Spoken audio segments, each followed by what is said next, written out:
Коралловый клубтың хлорелла деген өнімінің мықтылығы соншалық. Біріншіден оның ыдысы темный стекло сақталуға өте мән береді коралловый клуб продукцияның сақталуына.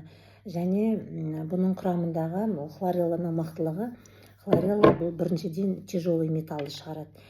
Екіншіден иммунитетті көтереді. Үшіншіден ол гемоглобин. Төртіншіден именно қанға кислород береді. Вообще хлорелла ол одноклеточный водоросль. Ол тек қана су көп жерде, влагу көп жерде, теңіз, мұхит, сондай жерлерде өсетін болғандықтан бұның құрамындағы витаминдердің өзі растительный таза белок. Бұл даже етпен бірдей десеге болады. 50% етпен бірдей.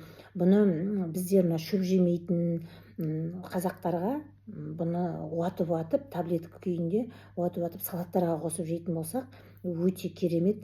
Бұның және тағы бір кереметтілігі спирулиннан 5 есе артық. Спирулиннан 5 есе артық. Сондықтан бұл хлорелланың құрамында 180 таблетка. Бұл 180 таблетканы 2 ай ішуге болады. Мен негізінде бұны сіздерге айтар едім. 2-ден 2 мезгіл, 2-ден 3 мезгіл үлкен адамдар ішетін болсаңыз, сіздердің қандарыңыз тап-таза, жаман аурудың алдын аласыздар.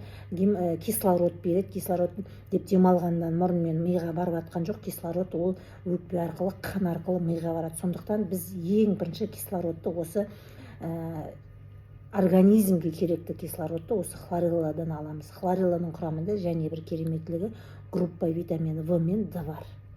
Таза хлорофилл.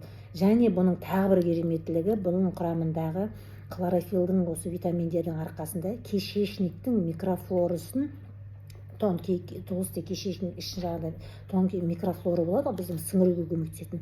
Сол микрофлораның қайта өсіп жұмыс жасауын арттырады.